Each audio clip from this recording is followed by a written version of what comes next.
Marilyn, on va peut-être commencer par se présenter, puis ça fera venir les retardataires. Oui, oui, tout à fait. Je te laisse te démarrer?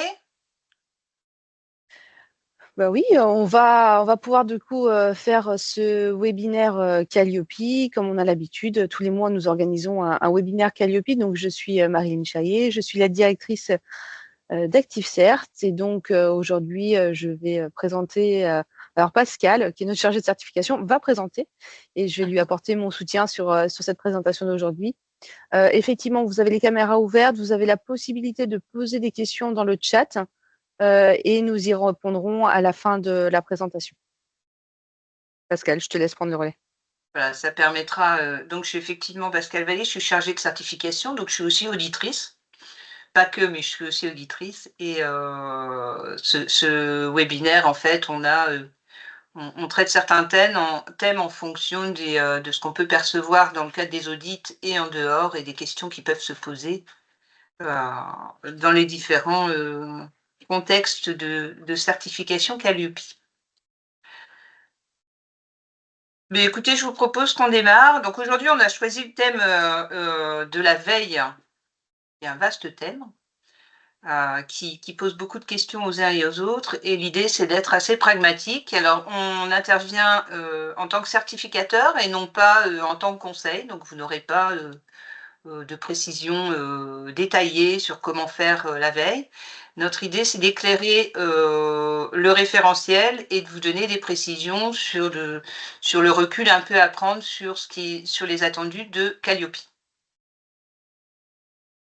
Je vous remercie d'être là et de participer à ce moment. On espère que ça vous éclairera et que ça vous donnera des éléments probants.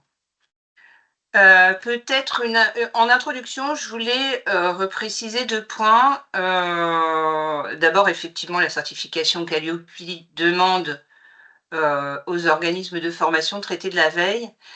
J'ai résumé en disant que je pense que ce qui est demandé, c'est une veille exploitée et vivante. C'est pas, une veille statique et qu'on met dans un tiroir et qu'on ressort à l'audit suivant. Alors, on essaiera de souligner dans le cadre de ce webinaire que c'est effectivement une contrainte, mais c'est aussi une opportunité que vous offre Calliope à travers ce référentiel. Puisque, quand on parle de veille, il s'agit effectivement d'anticiper toutes les évolutions qu'il peut y avoir et Dieu sait si elles sont nombreuses, plutôt que de réagir après coup. Vous avez pu remarquer que ça va, très vite, sur beaucoup de domaines et notamment les domaines traités par Calliope, la législation sur le monde de la formation, les évolutions métiers et puis, bien entendu, la partie pédagogique et technologique. On abordera aussi le volet handicap qui peut être l'une des veilles, que vous pouvez mettre au point. Est-il normal qu'il n'y ait pas de document? Alors, je vais prendre le relais, Pascal. Si, si. Normalement, vous voyez le support à l'écran. Personne ne voit le support. Donc ça, c'est Si, embêtant. si, si, si, certains ont l'air de voir le support. Moi, je le vois. Alors, je vais le refermer Sinon, et le arrête. rouvrir peut-être. Oui, c'est ça. Je referme Referme-le le et ouvre-le. support et je le rouvre, hein. OK. Merci de nous avoir dit qu'on avait un petit souci. Alors, je referme le support et je vais l'ouvrir à nouveau. Peut-être que cela aura, je le vois, mais il faut faire soi-même défiler les diapos. Ça, Normalement, c'est c'est original. normalement, normalement, c'est pas le cas. J'ai Alors, jamais eu relance. ça Ouais. encore. Alors, est-ce que vous voyez tout le support? Voilà, c'est un grand Ce qui, ce mystère. qui- ce qui est bizarre, c'est que certains voient le support et d'autres ne le voient pas. Alors, bon, dans tous Qui les d'autre cas, que madame Carré le voit pas? Parce que j'ai l'impression qu'il y a vous qui ne le voyez pas. bon, oui. Alors, Ouais, bon, dans tous les cas, pour pas qu'on prenne de retard, le support, il va être mis. Alors, je sais que c'est moins agréable pour écouter, mais le support va être mis sur notre site internet d'ici une parce qu'il semaine faut avec avoir le un lien vers compte la Teams. visio. Vous n'êtes pas obligé d'avoir un compte Teams, Non, vous rejoignez la réunion qu'on a. non, non. Normalement, ça figure comme n'importe quel webinaire. C'est la première Euh, fois qu'on a le tour. Non, mais certaines personnes le voient, donc je pense qu'on ne va pas prendre de retard, Pascal, sur l'organisation. Par contre, c'est moins agréable de l'écouter uniquement sans support, mais le support Ah sera à oui. dispo dans une semaine maximum sur notre site internet et vous aurez le lien vers le replay également. Donc voilà, vous aurez en 2 temps. Désolée, Madame Carré. Est-ce que vous voyez les diapos défiler ou pas? Pour ceux qui voient le support. Parce que certains voient le support et ne voient pas les diapos. Alors c'est un peu.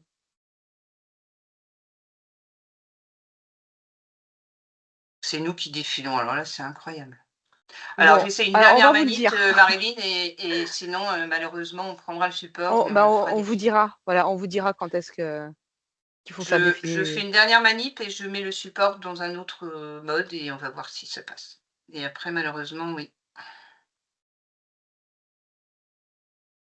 Après, moi, je l'ai le support aussi, donc sinon, je pourrais le partager. Ok.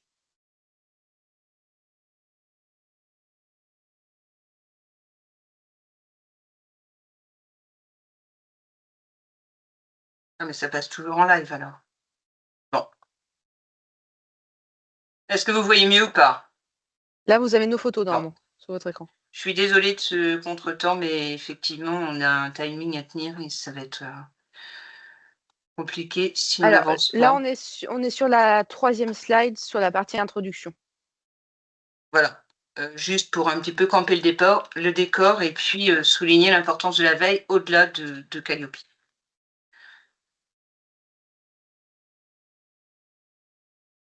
On peut changer les slides, c'est Ah, magnifique. on va vous dire, voilà, on passe à la 4e slide, on va le dire au fur et à mesure. Ah oui, d'accord. Alors, dans une première partie, je voulais justement souligner le volet contrainte ou opportunité parce que le volet veille peut être une contrainte, est une contrainte, notamment Calliope, mais peut aussi être une opportunité.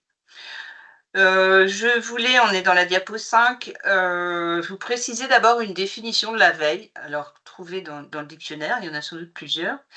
Quand on parle de veille, on parle d'une activité continue de surveillance de l'environnement extérieur, visant à collecter, analyser et diffuser des informations pertinentes pour anticiper les évolutions et aider à la prise de décision. Alors l'anticipation et la prise de décision, c'est 2 points que j'ai soulignés, parce qu'effectivement la veille, c'est anticiper et ça peut aussi vous aider à décider en ayant, les bonnes, informations. Alors pour Calliope, la veille, c'est quoi? C'est suivre les changements réglementaires et surtout, être au fait quand il y en a et il y en a quelques-uns régulièrement. C'est aussi, anticiper pour détecter les tendances du marché dans votre secteur d'activité, l'évolution des métiers auxquels vous préparez. Et puis le troisième volet de la veille dans Calliope, c'est de rester au fait des nouvelles méthodes de formation et des attentes des bénéficiaires. Là aussi, il y a une forte évolution dans les attentes des participants et qui va à une vitesse assez rapide. Alors si on prend, on peut faire un petit flashback. Est-ce qu'il y a 5 ans, les autant de formations se seraient passées à distance? Je crois qu'on prend un peu de recul et on revient 5 ans en arrière, on n'était pas du tout en France préparé à un tel raz-de-marée des formations e-learning et des formations à distance. Et pourtant, si vous regardez les jeunes, ils feront plus 100, hein. Alors, nous passons à la diapositive 6. Donc, la veille, bien traitée, effectivement, c'est pour moi un axe c'est pour moi, ça reste un axe stratégique, puisque l'objectif, c'est bien de rester à jour de toutes les actualités, pour pouvoir permettre une amélioration continue des prestations que vous avez et aussi préparer l'avenir. Donc, la veille, c'est effectivement une activité stratégique pour la poursuite de votre activité, l'avenir de votre organisme. Et puis, bien au-delà de Calliope, je l'ai déjà souligné, c'est un atout majeur pour rester compétitif. Concrètement, cette veille, elle peut permettre et elle doit permettre d'améliorer la qualité des formations que vous faites, des prestations que vous avez. Elles doivent aussi vous permettre d'adapter vos offres. Si vous êtes en veille de manière suivie, Vous allez aussi sans doute vous apercevoir que vos offres doivent elles aussi évoluer en fonction de l'environnement extérieur.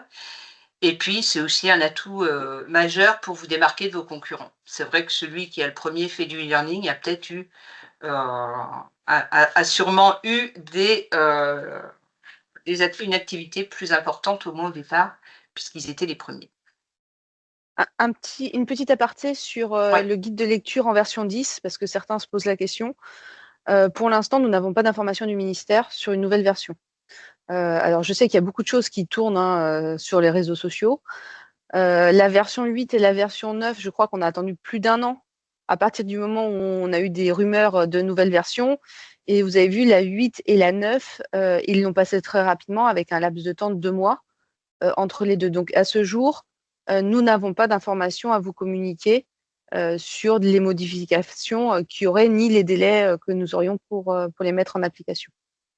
Bien évidemment, voilà, si on a des informations, on vous préviendra à l'avance. Je sais qu'il y a des messages qui tourneront sur les réseaux sociaux dès lors qu'il y aura, il y aura des textes. Mais en tout cas, voilà, pas d'inquiétude de ce côté-là sur le Mais nouveau guide de lecture ou sur d'autres textes, même réglementaires attendus pour Calliope. les rumeurs parlent de 2026, donc c'est pas pour maintenant, de toute façon. Ou Mais alors, on ce la sont verra que dans des 2 mois. rumeurs. Voilà, c'est ce que j'allais dire. Ou alors, on en aura une dans 2 mois. Ouais, Mais ouais. c'est vrai que c'est très difficile. Voilà, on est même en tant qu'organisme certificateur, les organismes certificateurs ne font pas partie du groupe de travail des révisions du référentiel malgré nos demandes appuyées, nous n'en faisons pas partie. Donc voilà, il y a pas, voilà, on n'a pas plus d'informations, on n'a pas eu de réunion avec le ministère nous parlant de prochains changements à ce sujet.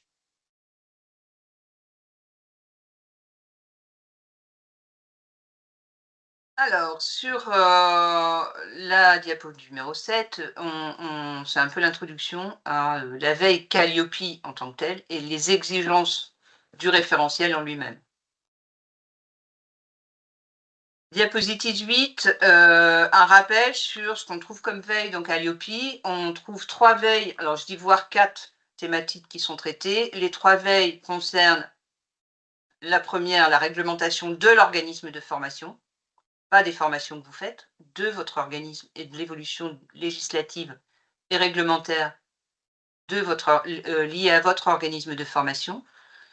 La deuxième veille va traiter du secteur d'activité de vos formations. Et la troisième traitera des méthodes et outils pédagogiques sur le métier des formateurs. Alors, on a souvent associé à ça un 4e indicateur, qui est l'indicateur concernant le handicap. Ce n'est pas directement un indicateur de veille, hein. Mais effectivement, vis-à-vis du handicap, vous devez anticiper les évolutions et vous tenir à jour. C'est marrant? Alors, on rentre dans le vif du sujet avec l'indicateur 23, qui est le premier indicateur de veille dans le référentiel, dans le guide de lecture. L'indicateur 23 parle de la veille légale et réglementaire sur le champ de la formation professionnelle. Donc, vous voyez déjà, je vous ai mis à l'écran, je vous ai redonné le nom du critère. Ça appartient au critère 6, où dans Calliope, on parle de l'inscription et de l'investissement du prestataire dans son environnement professionnel. Donc la veille est bien un des volets de l'inscription de l'organisme dans son environnement. Donc l'indicateur 23 nous dit quoi? Il nous dit que le prestataire doit réaliser une veille légale et réglementaire sur le champ de la formation professionnelle et il doit en exploiter les enseignements. Et si vous regardez à côté, on a un niveau attendu sur cette veille. Le niveau attendu, c'est de démontrer la mise en place de la veille légale, de démontrer sa prise en compte et de démontrer sa communication en interne. Donc vous avez les 3 volets qui sont attendus dans Calliope avec ce niveau attendu. Et les questions à vous poser, les questions qui vont se poser à vous, c'est quelles sont mes sources de veille, d'où j'ai l'information concernant ces aspects légaux et réglementaires, comment je l'exploite. Un point spécifique à l'indicateur 23, c'est comment je la prends en compte. C'est-à-dire qu'inévitablement, dans l'indicateur 23, vous allez devoir apporter la preuve que vous avez une veille et qu'elle est utilisée. Donc un exemple, en fait, de ce que vous avez pu mettre en place. L'autre volet lié aussi à l'indicateur de veille légale et réglementaire, donc c'est tout ce qui a trait à votre organisme de formation. Tout ce que votre organisme doit respecter en mettant en place des actions de formation. Et dans l'indicateur 23, pour ceux qui sont, alors évidemment, si vous êtes tout seul, c'est un peu différent, mais si vous êtes plusieurs, on vous demande aussi comment vous communiquez cette information en interne. Qu'est-ce que je peux prendre un exemple? On va prendre un exemple tout simple, hein. Dans les évolutions qu'il y a eu l'année dernière, il y a eu la mise en place de la version 9 de Calliope. D'accord? Ça, c'est une évolution légale et réglementaire. Il y en a eu d'autres, hein, mais il y a eu cette version 9 de Calliope. La question est, comment vous avez eu, quelles sont vos sources de veille? Comment vous avez su qu'il y avait cette nouvelle version? Si je caricature un peu. Comment vous l'exploitez? Donc, qu'est-ce que vous avez fait de ce nouveau référentiel? Comment vous l'avez intégré et vous l'avez mis en place dans votre organisme? Et puis, comment vous l'avez communiqué en interne? Si vous êtes plusieurs, c'est comment les gens sont au courant qu'il y a une nouvelle version du référentiel. Ça va? Donc ça, c'est ce qui vous est demandé dans l'indicateur 23. Alors, légal Ouais, et réglementaire, comment? non, je voulais ajouter qu'il nous arrive encore d'aller en audit et que les organismes n'aient pas pris connaissance Ouais. des dernières évolutions. Faites attention parce que des fois, voilà, on sait que certaines versions du référentiel ont été plus spécifiques, par exemple, pour la sous-traitance. Vous pouvez ne pas être concerné pour la sous-traitance, mais ça ne veut pas dire qu'il y a que ça, comme modification dans le guide de lecture. Ouais. Pour les organismes qui sont clients chez nous, généralement, on vous informe, on fait, des mailings avec toutes les modifications et on souligne même les modifications en jaune. Donc, n'oubliez pas d'aller consulter ces messages, même si par ailleurs vous avez fait votre veille, ça vous permet de recouper, les informations. Donc voilà, prenez vraiment le temps de voir, les dernières modifications parce que, si jamais un jour, par exemple, sur l'exemple, vous voulez travailler avec un sous-traitant, au moins vous serez déjà au courant. Ou alors si vous intervenez en sous-traitance, vous serez aussi au courant. Donc voilà, prenez le temps de bien prendre les dernières versions, à jour. Alors on a personne de Mayotte, mais c'est pareil, il y a des adaptations qui ont été mises en place, pour les Ouais. audits de Mayotte, suite, au cyclone qu'il y a eu et aux périodes de renouvellement pour ces organismes. Donc voilà, il y a beaucoup de veille. Donc, je sais que ça demande un travail quand même important. Voilà, mais n'hésitez pas, à aller sur, alors soit à consulter quand vous êtes client chez nous, mais aussi sur, les réseaux sociaux.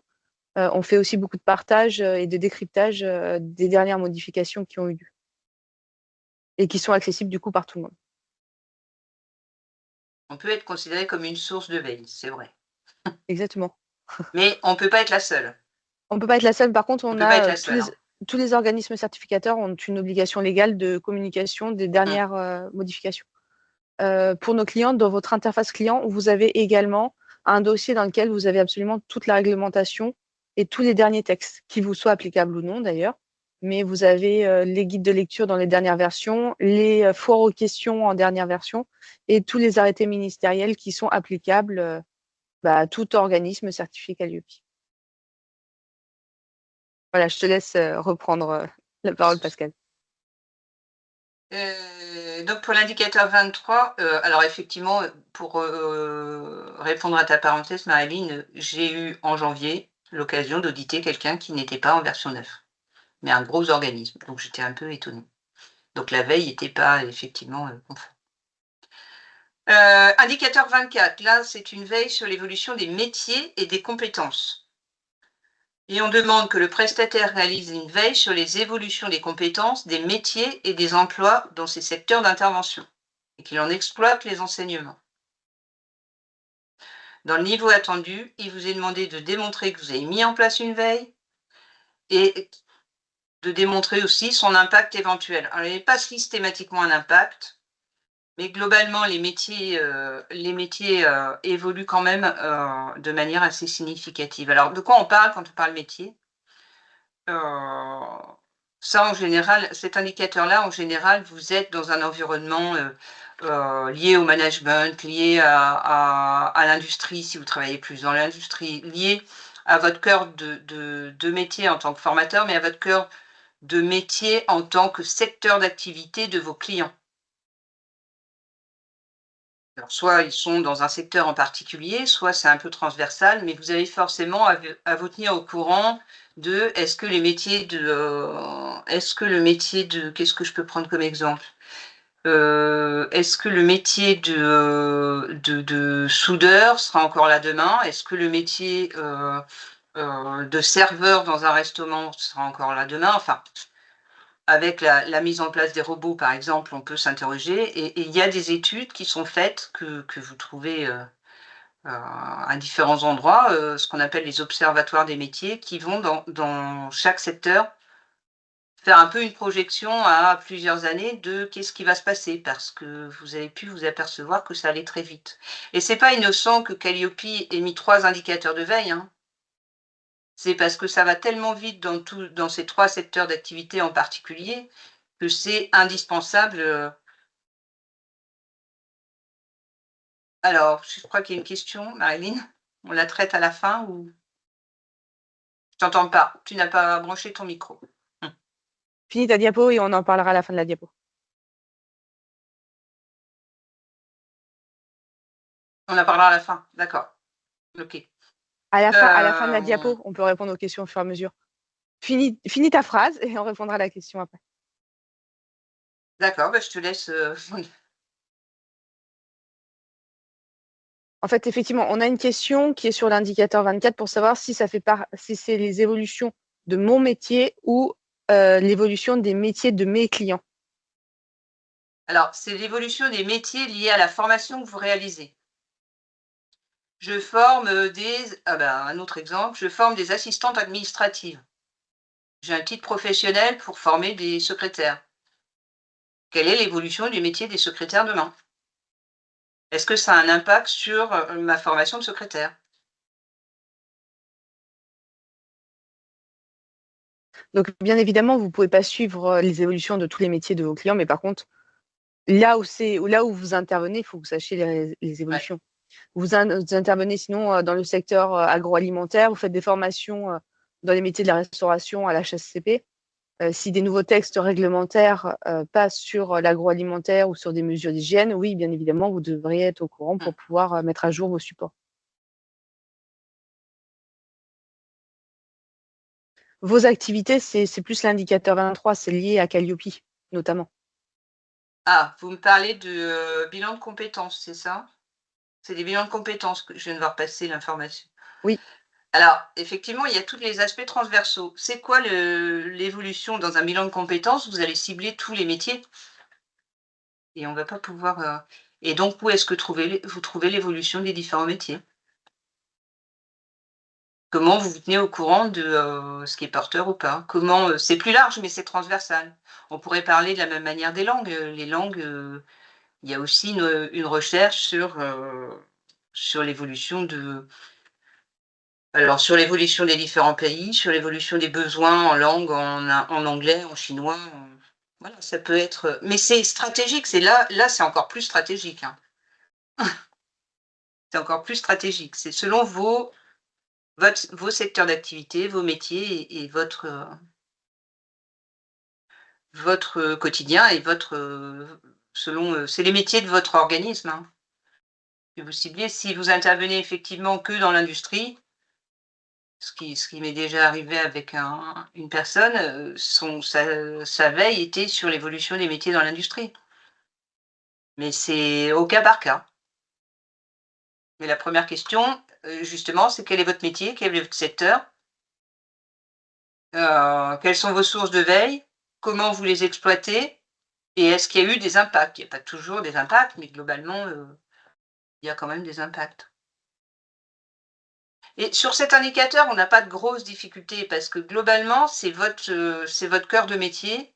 C'est, en général, vous avez des réseaux, vous suivez des personnes sur LinkedIn, en général, cet indicateur-là, il pose pas trop de difficultés, mais bon, il faut bien comprendre, surtout quand on est sur du transversal. Ça va? Alors on passe à l'indicateur 25 qui lui demande de faire une veille sur l'évolution des métiers et des compétences. Indicateur 25, le prestataire réalise une veille sur les innovations pédagogiques et technologiques permettant une évolution de ses prestations et il en exploite les enseignements. Donc là, il s'agit, en niveau attendu, de démontrer la mise en place d'une veille sur l'évolution. Tiens, il y a une erreur dans mon titre. Sur l'évolution sur les innovations pédagogiques et technologiques. On a, à un moment donné, souligné que, dans le domaine scolaire, on n'avait pas changé la configuration des salles de cours depuis, 1920. Ça a un peu bougé dans le monde de la formation. Je pense qu'il faut se préparer à d'autres, retentissements. Parce que là, c'est un exemple, hein.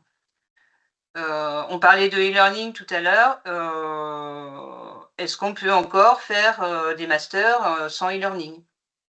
Je ne sais pas. Est-ce qu'on peut encore imaginer faire des masters ou des licences en apprentissage sans faire, de journées off où les jeunes sont chez eux?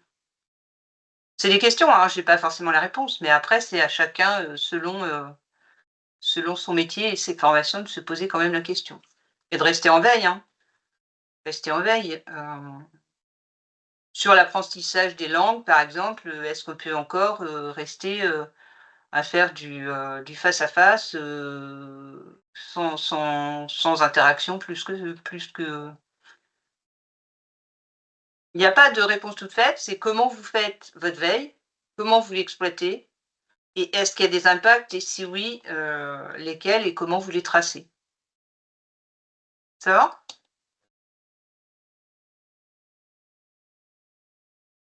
Alors j'ai ajouté l'indicateur 26 qui concerne le handicap, donc je suis à la page 12, qui n'est pas un indicateur de veille à proprement parler, mais on peut quand même l'associer aux indicateurs de veille.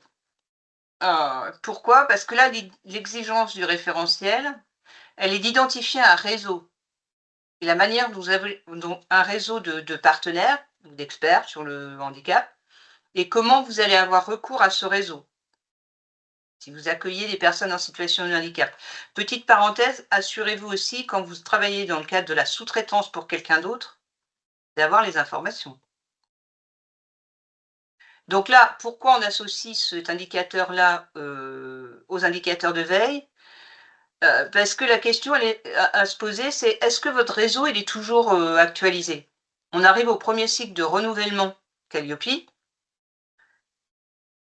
Je ne suis pas sûre que, les interlocuteurs, que vous aurez à contacter si jamais vous aviez une personne en situation de handicap soient les mêmes qu'il y a 3 ans et c'est sûr qu'ils ne le sont pas. Donc l'idée c'est, est-ce que votre réseau est actualisé? Est-ce que vos interlocuteurs sont toujours les mêmes en fonction des besoins que vous avez? Et puis, parallèlement, qu'est-ce que vous avez comme réflexion compte tenu de ce qui évolue, dans le monde du handicap? Et là aussi ça bouge, on bouge un peu les lignes, depuis quelque temps. Et donc qu'est-ce que vous avez mis en œuvre comme réflexion par rapport à l'accueil de personnes en situation de handicap? Donc en fait, cet indicateur 26, enfin la veille sur le handicap, elle est souvent liée à une veille, juridique. Elle est souvent, sur l'aspect légal et réglementaire et l'actualisation des données. D'accord?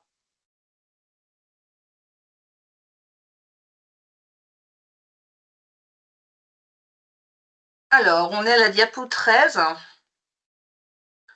C'est un petit peu une synthèse sur les exigences où je soulignais que chaque type de veille est complémentaire et que si vous les combinez ensemble, ils peuvent, vous aider, d'abord à maintenir, mais surtout à améliorer la qualité des formations que vous proposez.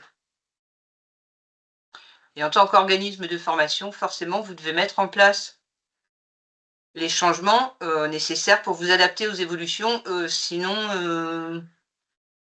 l'avenir est peut-être pas tout rose. Et puis effectivement l'impact, sur, les prestations, adaptées aux apprenants, est assez significatif pour ce qui est de la veille pédagogique et technologique. Il y a beaucoup d'éléments qui évoluent sur ce plan-là aussi. Alors, le dernier volet que je voulais souligner, c'est, je suis à la diapo 14, la veille Calliope, c'est à chacun son organisation. Diapo 15, qu'est-ce qu'on va attendre de vous en audit? En audit, les preuves que vous allez devoir apporter, c'est d'abord une preuve de la mise en place d'une veille par vous-même et pour vous-même. Calliope ne vous dit pas comment travailler. Il vous donne les objectifs à atteindre et après créer votre propre. L'idée, c'est de créer son propre système. Donc, il va vous demander de prouver que vous avez mis en place une veille et puis qu'elle est organisée, qu'elle est utile, qu'elle est suivie, qu'elle est tracée. Donc, il va vous falloir prouver, être capable d'amener des preuves de la collecte, de l'analyse, de l'exploitation, que vous avez pris en compte des informations pertinentes. Vous pouvez avoir 10 000 sources d'informations, hein. Si elles vous servent à rien et qu'elles ne sont pas pertinentes par rapport à vos besoins, voilà, réfléchissez à les garder. L'idée, c'est aussi de communiquer, le cas échéant, en interne au moins, voire en externe, sur tout ce qui est légal et réglementaire, en particulier.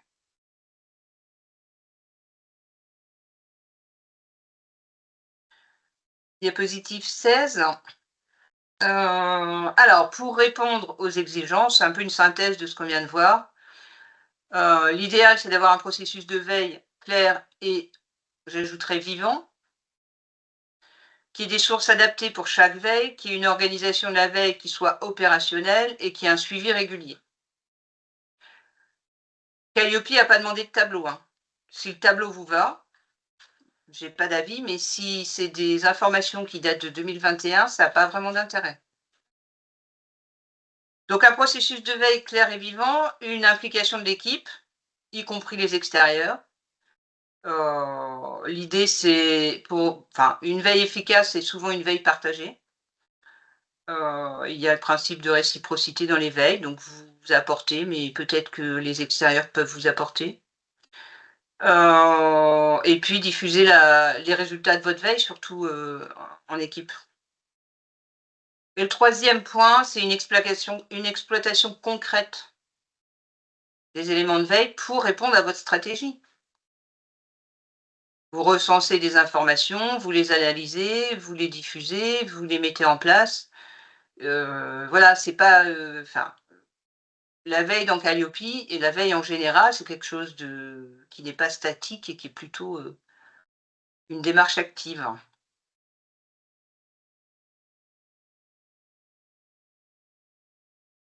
Diapo 17. Alors, la veille Calliope, comment faire? J'ai tout simplement souligné que c'est à vous de trouver votre méthode, à vous et pour vous. Il n'y a pas de recette miracle. Centralisez les informations que vous avez collectées au fil du temps, gardez des traces et des traces de la manière dont vous avez pris en compte la veille et puis des traces de ce que vous avez mis en place. En documentant votre veille, vous prouvez ainsi à l'auditeur que vous prenez la démarche qualité au sérieux.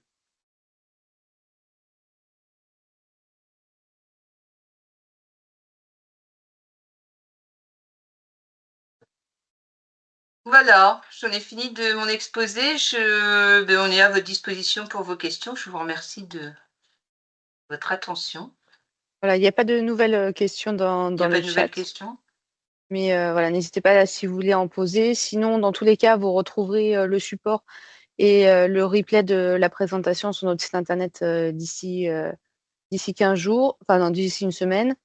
En haut de notre site internet aussi, vous avez la possibilité de vous inscrire à la newsletter. Alors, c'est pas une vraie newsletter avec une page rédigée. Par contre, cela vous permet d'être averti des prochains webinaires.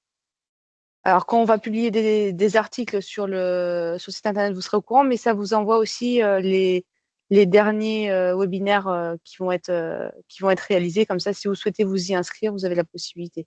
Dans tous les cas, même si vous n'êtes pas inscrit au webinaire, vous avez tous les supports et les replays qui sont déjà disponibles sur la plage webinaire. Voilà, exactement. Vous pouvez aussi vous abonner à la page LinkedIn pour avoir les informations. Comme ça, vous Ouais. pouvez être, au On courant fait au des moins voilà, on fait au moins une publication par semaine. Alors il y a différents types de publications, mais on a au moins une publication par semaine sur le thème de Calliope.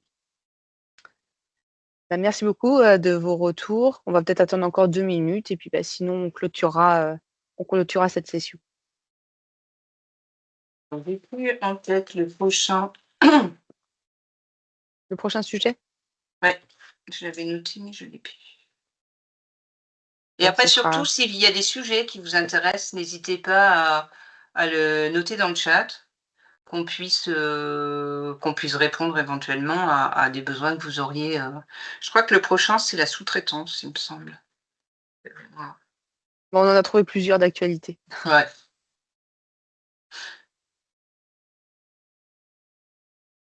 En J'attends la clôture? Oui, Non? j'attends, il y a une dernière, personne Ah, qui est en une train d'écrire. Voilà, personne. bon, pour nous souhaiter, nous Une dire, bonne journée. bonne exactement. Merci Bon, bah, beaucoup. à bientôt et À puis, bientôt. à de prochains webinaires. Au revoir, bonne journée. Au revoir.